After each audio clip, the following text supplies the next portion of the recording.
Desde o Bloque Nacionalista Galego rexeitamos que o xogo partidista volva a poñer en risco os investimentos que a cidade recibe da Deputación de Pontevedra.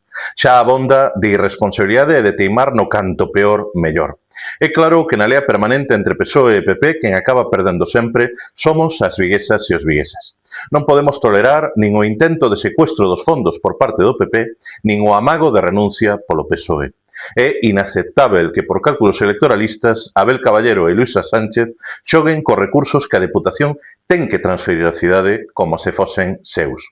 Non é diñeiro nin do alcalde nin da vicepresidenta segunda da Deputación. É diñeiro das viguesas e dos vigueses que debe destinarse a atender as necesidades infraestruturais e dotacionais da nosa cidade.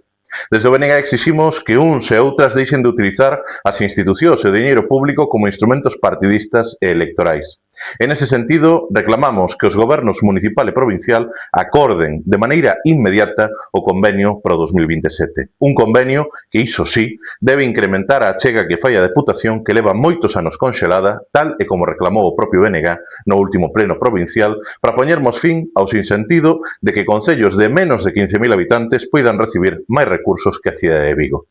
Se Abel Caballero e Luisa Sánchez queren facer campaña como candidatos á alcaldía cando faltan 276 días para as próximas eleccións municipais, que o fagan sen xogar cos recursos de todas e de todos e sin instrumentalizar as institucións das que din ser goberno.